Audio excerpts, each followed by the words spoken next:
คิดถึงไหมหมาไม่อยู่บ้านเป็นเดือนเลยคิดถึงไหมคิดถึงไหมเหมือนจะอ้อนแต่ไม่อ้อนคืออะไรเอ็ดดี้อ้อนหน่อยดิอ้อนหน่อยอ้อนแม่หน่อยเอ็ดดี้อ้อนแม่หน่อยเร็ว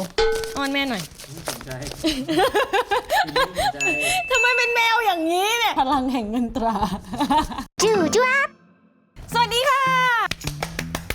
กลับมาแล้วค่ะหลายคนอาจจะงงว่ากลับมาจากไหนใช่ไหมคะซอฟหายไปไหนมางั้นเหรอคืออยากจะบอกว่าก่อนหน้านี้ถ้าเกิดใครที่ได้ติดตามในโซเชียลซอฟได้บอกใครไหมว่าซอฟหายไปมาเดือนหนึ่งเลยนะคือซอฟไม่อยู่ไทยมา1 เดือนนะคะ1 เดือนที่ซอฟไปอยู่ที่เกาหลีมานะคะก็ไปทำงานออกรายการทีวีมาคือไปออกกองถ่ายมาซึ่งต้องบอกว่าดีใจมากๆที่เราได้มีโอกาสนะคะจากทางประเทศเกาหลีกับช่อง TVN Asia เนี่ยหลายๆคนอาจจะคุ้นหูคุ้นตาคุ้นชื่อกันบ้างถ้าเกิดใครที่ติดตามแบบเอนเตอร์เทนเมนต์ของฝั่งเกาหลีนะคะก็ได้รับเชิญไปร่วมกับรายการ Live Like a Korean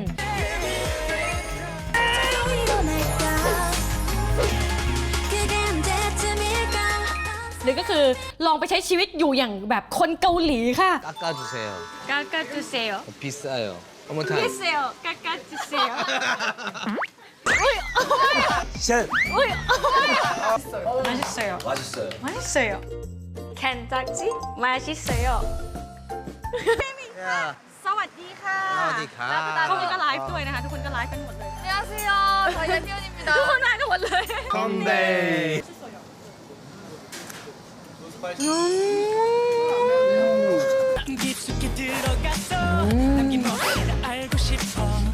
One more. 1, 2, 3.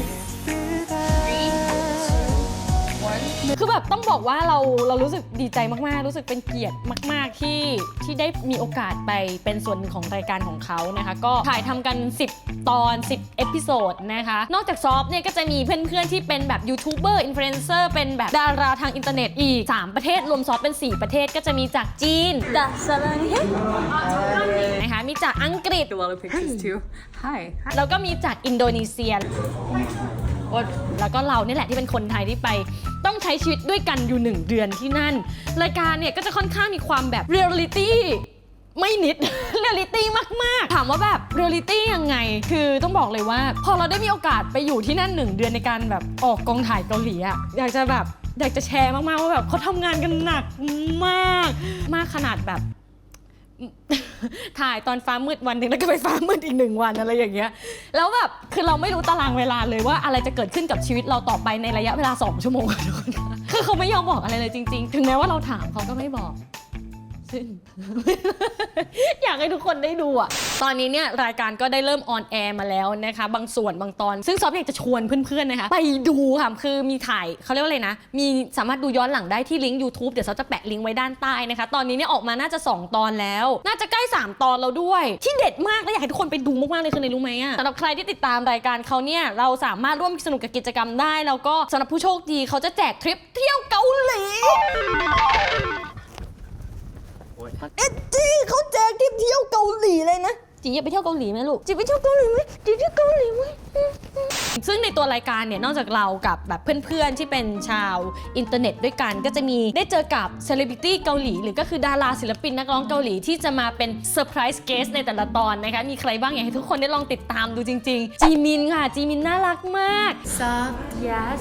팬동 남아 Where 난 그 애나 커콩나 ซึ่งถ้าเกิดใครที่ได้ติดตามจีมินด้วยเหมือนกันเนี่ยตอนนี้ซอฟเห็นใน Twitter นะคะมีคนกำลังตั้งข้อสันนิษฐานว่านั่นใช่ซอฟปลอมหรือเปล่านะคะ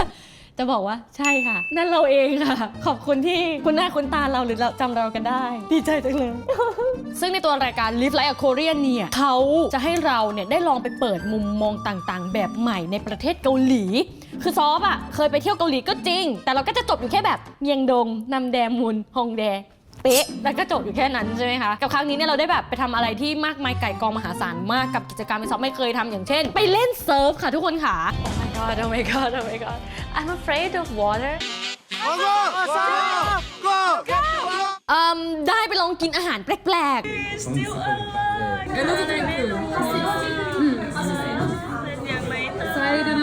คืออันนั้นเขาเรียกว่าอะไรนะเหมือนเป็นแบบไม่จะพูดเลยมันดู หอยจู๋เหรอไม่รู้ว่ามันเรียกว่าอะไรอะเคบึงเป็นชื่อในอินเทอร์เน็ต อ๋อชื่อในอินเทอร์เน็ต ที่ภาษาไทยเรียกสิ่งนี้ว่าหนอนช้อน หนอนช้อนเฮ้ยหนอนช้อนนะดูดีกระจูทะเล มันอร่อยป่ะ อร่อย กองถ่ายเขาใหญ่มาก คือตั้งกล้องถ่ายกันทีคือกล้องตอนหนึ่งกองเวลาออกกันก็ประมาณเกือบ10 ตัวค่ะทุกคนค่ะ คือทีมงานทุกคนทำงานกันหนักมากๆที่อยากจะผลิตรายการนี้ออกมาให้เพื่อนๆได้ดูกันก็เลยแบบเรารู้สึกว่าคนเกาหลีเวลาเขาออกกองเขาทำงานเขาจริงจังกันมากๆแล้วแบบเขาทำงานกันหนักมากจริงๆแล้วก็รู้สึกดีใจที่ได้เป็นส่วนหนึ่งที่มีโอกาสได้ไปเห็นการทำงานกองถ่ายของรายการทีวีเกาหลีค่ะทีนี้เนี่ยมันจะมีชีวิตแบบนอกจากกองถ่ายอ่ะมันก็จะมีช่วงที่พักกองถ่ายนะคะเรียกว่าพักได้ไหม ได้หายใจสักวัน ได้หายใจอะไรอย่างเงี้ยคือเราจะออกกองแบบ2 วันหยุด1 วัน2 วันหยุด1 วัน2 วันหยุด1 วันเราจะได้ใช้ชีวิตแบบที่เราไปเที่ยวปกติเราไม่ได้เจอเช่นเราไปอยู่1 เดือนเนี่ยเสื้อผ้าเราก็จะเยอะแล้วก็ต้องหาเวลาในการซักคือที่พักมีที่ซักผ้ามีเครื่องซักผ้าแต่เราถามเจ้าของถามโฮสต์ว่าซักเสร็จให้ไปตากที่ไหนเขาบอกเขาไม่มีที่ตาก ซึ่งเราไม่เข้าใจ มีเครื่องซักผ้าแต่ไม่มีที่ให้เราตากอะต้องออกไปหาร้านแบบร้านซักผ้าหยอดเหรียญที่เราจะเห็นตามแบบภาพยนตร์อะไรอย่างเงี้ยซึ่งก็ใช้ไม่เป็นเฮ้ยแต่ว่าตอนเราไปเราวางแผนมาอย่างดีนะเราติ้งมากเว้ยว่าแบบแกถ้าซักผ้าช่วงกลางวันเนี่ยเราจะไปโชว์โง่ไม่ได้นึกออกปะคนน่าจะต้องเยอะเราก็เลยจัดไปเลยค่ะตี 2แบกเสื้อผ้าไปซักหวังใจว่าแบบมันดึกแล้วมันคงจะไม่มีใครบ้าขนผ้ามาซักตี 2ค่ะนึกออกปะแต่เฮ้ยมันมีคนที่คิดเหมือนเราเว้ยแล้วเราก็คือแบบคือไปตี 2ใช่ปะกว่าจะได้กลับก็ประมาณแบบตี 5เลยตี 5เพิ่งจะซักผ้าเสร็จและนี่ก็คือการซักผ้าของเรานี่ได้มาแล้วคือที่นี่ดีมากเลยเพราะเขามีแบบตะกร้าอย่างนี้ให้เราได้ลองใช้ด้วยนะคะหลังจากที่เราได้ตรงนี้มาแล้วเราก็จะมาพับผ้าเก็บกลับไปที่บ้านกันนะคะเราเคยเรียนการพับแบบว้าวมันก็จะออกมาดีกว่านี้ซึ่งสำหรับทริปนี้เนี่ยการไปอยู่ต่างแดนถึง1 เดือนนะคะซอฟไม่ได้เดินทางไปคนเดียวค่ะเนื่องจากยังมีงานที่ต้องทำเราก็เลยมีผู้ติดตามไปด้วยอีก1 คนค่ะนั่นก็คือพี่ชาร์ปค่ะโอ้ไม่ส่งเสียงเลยเหรอไอเย่ เธอไม่ดีใจเลยใช่ไหมที่ได้แบบว่าไม่ทำงาน เย่ได้ไปเที่ยวเกาหลีสนุกจังเลยเย่เย่ ผิดหวังรถไฟใต้ดินอะ งงกับระบบทุกวันนี้ยังไม่เข้าใจเลย ทุกวันนี้ยังไม่เข้าใจเลยจริงๆ เกิดอะไรขึ้นกับโลกใบนี้ คือจะไม่รู้จะเล่ายังไงเลยอะเริ่มไงดีอะคือเวลาเราเดินทางด้วยสาธารณูปโภคสาธารณครับการคมนาคมอะที่เกาหลีเขาจะมีรถไฟฟ้าซึ่งบ้านเราก็จะแบบหยอดเหรียญตุ๊ดตุ๊ดตุ๊ดตุ๊ดกดตริ้งออกมามีบัตรเดินทางใช่ไหมคะทุกคนคะที่เกาหลีก็มีซึ่งเกาหลีเขาจะมี2 แบบคือมีทีมันนี่สำหรับเติมเหมือนแบบเหมือนแรปบิดการ์ดบ้านเราอะแต่ของเขาก็จะใช้อะไรอย่างเงี้ยแต่เราก็จะแบบคิดว่าแบบออกกองถ่ายซะเยอะเราคงไม่มีโอกาสได้ใช้หรอกคือแบบมันก็จะดูสิ้นเปลืองเกินเนื้อประดาตัวนึกออกมาแบบจะไปออกบัตรมามันไม่คุ้มก็เลยคิดว่าใช้เป็นแบบวันเวย์แล้วกันก็คือเขาเรียกว่าไงแบบกดเป็นรายครั้งอะเราก็กดซึ่งคือที่เกาหลีเนี่ยเขาจะไม่เหมือนบ้านเราคือตรงที่ว่าการกดบัตรแต่ละครั้งเขาจะมีค่าแบบค่าธรรมเนียมการบัตรหายเหมือนค่ามาจำบัตรก็คือถ้าสมมติเรากดมาปุ๊บค่าโดยสารสมมติว่า30 บาทก็จะคิดค่ามัดจำบัตรอีก20 บาทรวมเบ็ดเสร็จเป็น50 บาทแล้วจะเอาเงินคืนได้ยังไงก็คือแตะเข้าไปนั่งรถไฟถึงปลายทางก็เอาบัตรไปมันจะมีตู้ให้คืนแล้วก็หย่อนคืนแล้วเราก็จะได้20 บาทกลับคืนมาอะไรอย่างเงี้ยเก็ตปะแต่ประเด็นมันมีอยู่ว่าโอเคฉันซื้อตั๋วมาได้ฉันเข้าไปได้แต่ฉันถึงปลายทางฉันออกไม่ได้ทำไมออกไม่ได้เกิดอะไรขึ้นออกจากไหนไม่ได้ ออกจากสถานีรถไฟฟ้าใต้ดินไม่ได้เขาไม่ให้ออก ทำไมเขาไม่ให้ออกเขาซื้อบัตรถูกกฎหมายมานะเว้ย บัตรถูกกฎหมายไม่เขาบอกว่าให้ไปหาตู้เพื่อที่ได้เอาเงินที่พวกเสร็จคืนใช่มีค่ามาจำอยู่ซึ่งเราไม่ได้อยากมาจำด้วยนะเขาบังคับเราเว้ยแล้วแบบจริงๆแล้วมันต้องใช้เป็นการแบบทีมันนี่อะไรอย่างเงี้ยแต่ครั้งนี้พวกเราด้วยความว่าไม่มีเวลาแวะไปซื้อก็เลยซื้อแบบเที่ยวเดียวมาใช่แล้วก็เลยออกไม่ได้เลยเนี่ยแล้วเขามีพันทิปเขียนไว้บอกว่าให้ไปหาไอ้ตู้นี้ใช่แล้วเมื่อกี้ขึ้นไปไม่มีมีแค่รูออกมีแค่รูเฮ้ยเจอแล้วครับ เจออยู่ข้างนอกนู่นน่ะตู้นู้นน่ะแล้วทางออกอยู่นี่คือต้องแตะบัตรตรงนี้แต่พอแตะบัตรตรงนี้ไม่ให้ออกบอกให้ไปหาไอ้ตู้นั้นไอ้ตู้มันอยู่ข้างนอกไงทำไมไม่เข้าใจวะเฮ้ยหนูจริงๆแต่เราออกก็ออกไปได้เลยมันแค่เตือนเราเฉยๆว่าอย่าลืมเอาไปคืนด้วยนะคะไม่นะมันล็อกนะ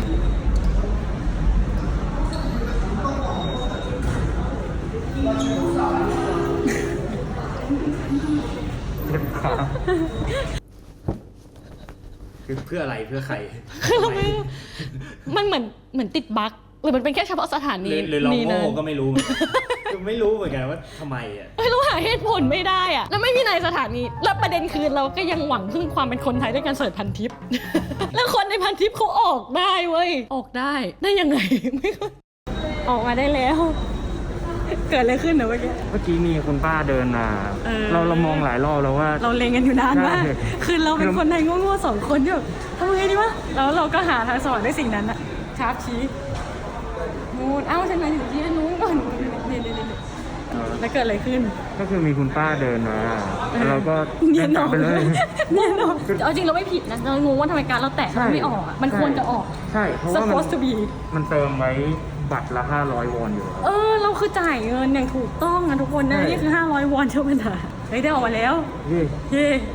เราไม่เข้าใจจริงๆอ่ะใครเคยมีประสบการณ์เหมือนเราไหมอ่ะหรือว่าเราติดบั๊กกับสถานีนั้นจริงๆอะเพราะมันอาจจะผิดที่เราเองก็ได้อ่ะถ้าใครรู้ข้อเท็จจริงยังไงช่วยบอกกล่าวคอมเมนต์บอกท่านได้หน่อยนะคะแต่สำหรับมันเป็นสีสันดีนะ แต่ว่าเรายืนกันอยู่ตรงนั้นนานมากเลยเนาะยืนกันอยู่แบบ 20 นาทีครึ่งชั่วโมง โอ้พยายามส่งสายตาขอความช่วยเหลือ แต่ก็ไม่มีใครเหลียวเลยน่ะสำหรับการเดินทางไปเกาหลีนั้นเนี่ยหลายคนอาจจะมีภาพจำว่าไปถึงเกาหลีก็จะต้องแบบเครื่องสำอางศัลยกรรม คือเรื่องความสวยงามทั้งหมดคือเกาหลีแฟชั่นศิลปินเคป๊อปดนตรีคือมันว้าวอ่ะใช่เราทุกคนทราบกันดีนะคะแต่ว่าพอซอฟลองไปอยู่อีกจริงๆ1 เดือนน่ะเรารู้สึกว่าเกาหลีอ่ะเป็นประเทศที่เราแบบหลงรักมากกว่าทุกครั้งที่เคยไปเลยค่ะเพราะว่ามันมีอย่างหนึ่งที่ซอฟแบบอยากให้ทุกคนได้เปิดโลกด้วยกันมากๆเลยค่ะนั่นก็คือเครื่องเขียนเฮ้ยคือมันแบบสวรรค์มากๆอะสำหรับใครที่แบบชอบเครื่องเขียนอาจจะมีภาพจำว่าเครื่องเขียนญี่ปุ่นน่าจะแบบสุดยอดใช่ปะหลายคนที่แต่งงานชาร์ปที่แต่งงานใช่ปะก่อนหน้า ตอนก่อนหน้านั้นเนอะเราคิดว่าแบบเครื่องเขียนนะถ้าเจพังอ่ะก็จะแบบว้าวคือเครื่องเขียนญี่ปุ่นดีแล้วก็โอเคมากๆเลยนะเครื่องเขียนที่เกาหลีเวลาเราเดินเข้าไปเนี่ยคือจริงๆก็จะมีร้านแบบร้านเล็กร้านน้อยร้านใหญ่จะมีร้านหนึ่งถ้าเกิดใครไปเกาหลีอันนี้ไม่ได้ค่าสปอนเซอร์เลยนะแต่เราอยากจะขายมากๆเลยให้ทุกคนไปที่ร้านอัลฟาทุกคนคะเขามีหลายสาขามากแต่สาขาที่เราไปกันที่ตลาดนำแดมุนนะคะซึ่งดูข้างนอกดูแบบเฉยๆอะแต่พอเข้าไปเท่านั้นอะ ใจแตกขึ้นมาเลยตั้งแต่เหยียบขึ้นชั้น 3 ไหนเหยียบขึ้นชั้น เหยียบชั้น 3ปึ๊บ ทำไมมันเกิดอะไรขึ้นนะ มัน ไหน เห็น พาไปดูไหนพาไปดูไหน มันเห็นแบบ เราเห็นเธอดูมีความสุขมากๆเลยอะเธอบอกเธออยากย้ายมาอยู่ที่นี่ ใช่เป็นเลิฟโคเรีย อยู่ในโคเรีย สิ่งแรกที่เห็นแบบโซนกระดาษ โอ้โหนี่ซูมให้ดูวิ กระดาษเยอะมาก ตรงนี้เป็นกระดาษแคนวาส แกนวาส มีกระดาษสา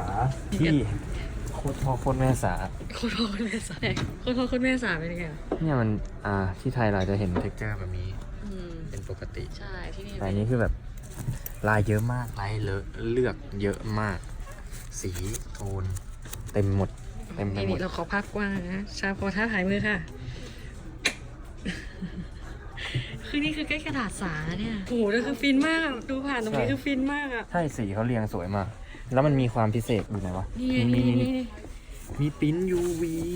มี UV ด้วยทุกคน มีแบบเป็นแบบเจาะด้วยนะ อ๋อ ใช่ใช่ใช่ นี่ไงโอ้ยยิ้มมีคอนโซลสี แล้ว ชัด ข้างนู้นจะเป็นงานฝีมือของแบบไม้ละเอียดอ่ะ จริงนะ เป็นประเทศที่ละเอียดมาก มีความสุขแล้วนะก็ได้มีความสุข เหมือนแบบพาแฟนเข้าร้านเครื่องสำอางอะไรอย่างเงี้ย ใช่ใช่ใช่ ยิ่งความสุขยิ่งเดินไม่หมดเลยนะมันยังมีข้างบนอีกนะเนี่ย ใช่ โอเคเรียนดูของกันโหไม่มีใครห้ามการใช้ตังค์เลย ทั้งเราทั้งชาร์ปเลย ไปได้ไงคือแบบโหความน่ากลัวทางการเงินมีอยู่จริงนะคะเนื่องจากแบบว่าไม่มีใครห้ามใครเลยแล้วก็แบบทริปเนี้ยบอกเลยว่าเครื่องสำอางแทบไม่ซื้อแต่เสียเป็นแสนอะแสนวอนนะแสนวอนนะไม่ใช่แสนบาทหมดไปกับเครื่องเขียนค่ะเฮ้ยคือมันดีมากเลยอะใครชอบเครื่องเขียนเหมือนกันบ้างนะเราเป็นติ่งเครื่องเขียนแบบคอมเมนต์บอกหน่อยเผื่อว่าในโอกาสหน้าๆเราจะได้แบบมาเมาท์มอยกันได้เรื่องเครื่องเขียนอะไรอย่างนี้นะคะนี่เปล่ากองถ่ายเสิร์ฟคิมบับด้วยรถสปอร์ตอะ คือแบบบ้าไปแล้วอะใช่มันจะมีอยู่ครั้งหนึ่งแกคนในกองถ่ายทำงานกันด้วยความหิวโหยเพราะไม่มีเวลาพักกินข้าวเขาก็เลยสั่งคิมบับมากินถ้าเป็นบ้านเราในการสั่งอะไรสักอย่างหนึ่งเราก็จะคุ้นชินกับคำแบบว่าแบบ grab food line man food panda ใช่ไหมแต่ สิ่งที่เกาหลีทำมันแบบว้าวนั่นคือการที่เขาขับรถสปอร์ต2 ประตูเปิดประตูข้างๆอย่างเงี้ยคือแพงๆอะเพื่อไปซื้อคิมบับ แล้วก็ขับมาดริฟต์มาจอดตรงกลางคลองแล้วก็แจกคิมบับไว้แกโอ้โหมันภาพหาดูได้ยากมากอะแบบเฮ้ยรถตู้กองถ่ายก็มีปะวะทำไมต้องเอารถสปอร์ตไปด้วยแล้วรถใครอะมีความสักผู้บริหารประมาณนึง เป็นผู้หญิงวันนั้นอ่ะรา เป็นผู้ใหญ่จากกรมการท่องเที่ยว ใช่เขาขับไปซื้อให้ ขับรถสปอร์ตไปซื้อคิมบับคำสมิดาขอบคุณค่ะ มาชิเซโยโอ้โหอร่อยมากเลยเฮ้ยแต่เราไปเราสนิทกับกุสตาฟมากๆเลยกุสตาฟเป็นยูทูบเบอร์ชื่อดังของประเทศอินโดนีเซียนะคะแล้วก็แบบเขาน่ารักมากๆ nice มากๆอยากให้แบบลองไปกดติดตามเขาด้วยนะคะช่วยโปรโมทเพื่อนนิดนึงคือบางทีเราจะมีจริตของความแบบบอกก่อนว่าทั้ง4คนน่ะคนอังกฤษเนี่ยเรานึกว่าเขาจะแบบกลัวหวาดกลัวกับสังคมเกาหลีเขาเรียกว่าอะไรนะเหมือนเขาจะช็อกที่สุดแต่เปล่าเขาเป็นคนที่กินเกาหลีมาก่อนแล้วเขาสามารถพูดภาษาเกาหลีได้อ่ะรอดละ1คนที่2ค่ะนายแบบประเทศจีนนะคะคนนี้เขาดังมากในประเทศจีนนะคะซึ่งเขาพูดภาษาเกาหลีได้ค่ะทุกคนอ่ะตัดไปอีก1คุยเกาหลีกันได้หมดเลยมันก็จะเหลืออยู่2หน่อคือคนไทยอย่างเรากับคนอินโดนีเซียอย่างกุสตาฟที่ไม่เข้าใจอะไรเลย แล้วบางทีเวลาเขาคุยกันเขาก็จะเข้าใจกันใช่ปะก็จะมีเรากับกุสตาฟที่หันมามองหน้ากันแบบ เราเข้าใจแกเว้ยเราก็ไม่เข้าใจเขาคุยอะไรกันมันเลยทำให้เราสนิทกันมากสนิทกันใกล้ขึ้นนะคะแล้วได้เจอกันคือเขาน่ารักมากๆเลยแล้วบวกกับอายุเท่ากันด้วยเป็นแบบ nice guy มากค่ะกุสตาฟ you so good นี่ It goes like this.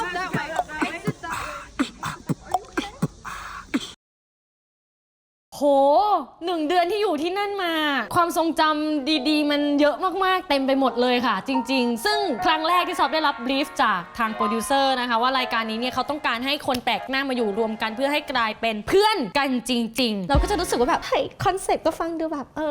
ก็ดีนะดูอะเล่าเขาให้จริงๆ ตอนที่เราถ่ายกันเสร็จในวันแรกที่เราเจอกันเราไม่คิดจริงๆว่าเรากับทุกๆคนจะกลายเป็นเพื่อนกันจริงๆแบบนั้นนะจนกระทั่งแบบคิวถ่ายคิวสุดท้ายก่อนจะปิดกล้องมันเป็นความรู้สึกที่แบบเฮ้ยเราเจอเพื่อนจริงๆอะแล้วทุกคนคือแบบไม่น่าเชื่อว่าทุกคนจะน้ำตาซึมกันหลังจากปิดกล้องไปแล้วมันจะมีความโมเมนต์ที่แบบเฮ้ยเราต้องจากกันแล้วจริงๆหรอเรายังรู้สึกว่าแบบกับทีมงานทุกคนกับทุกคนเป็นเพื่อนกันที่เราแบบแกเราใช้ชีวิตกันมาแบบ1 เดือนถึงแม้ว่าเราจะบ่นบ้างว่าแบบไม่ให้เวลาฉันนอนเลยแต่สุดท้ายแล้วพอเราทุกคนช่วยกันทำงานจนเสร็จอะมันเป็นมิตรภาพที่แบบดีมากๆเลยในนั้นอะทุกอย่างที่ทุกคนจะได้เห็นในรายการมันคือแบบของจริงมันคือเรื่องจริงไม่มีสคริปต์เลยไม่รู้อะไรเลยว่าแบบซอฟจะต้องไปทำอะไรบ้างทุกอย่างมันเป็นเรื่องที่เกิดขึ้นตรงหน้าจริงๆและทุกคนก็พร้อมจะแบบผ่านมันไปด้วยกันอะซอฟเลยอยากให้ทุกคนได้ดูรายการนี้มากๆเลยนะคะกับทั้ง10 EP Live Like a Korean ที่สำคัญคือเขาแจกทริปทัวร์ด้วยใครอยากไปเที่ยวดีมากเลยโหซอฟเมาส์อีกนานอ่ะเล่าไม่จบแน่ๆเลยยังไงก็นี่คืออยากจะมาอัปเดตให้ฟังกันนะคะว่ามันมีช่วง1 เดือนที่ซอฟไปอยู่ประเทศเกาหลีมาตอนนี้เนี่ยกลับมาที่ไทยเรียบร้อยแล้วนะคะก็ฝากติดตามคลิปติดตามตัวรายการนะคะยังไงก็ถ้าเกิดใครอยากจะฟังเรื่องเมาส์มอยกันต่อหรืออยากให้ซอฟมาเล่าเรื่องอะไรให้ฟังอีกแบบเพลินดีอยากจะฟังก็คอมเมนต์บอกได้เนาะแล้วเดี๋ยวยังไงโอกาสหน้าเนี่ยเราจะเมาส์มอยกันต่ออย่าเซลดิยังไงก็คลิปนี้เนี่ยอยากจะมาบอกว่ากลับมาแล้วนะคิดถึงทุกคนมากเลยแล้วเดี๋ยวยังไงพี่ส้มขอตัวลาไปก่อนแล้วเจอกันใหม่คลิปหน้าสำหรับวันนี้สวัสดีค่ะบ๊ายบาย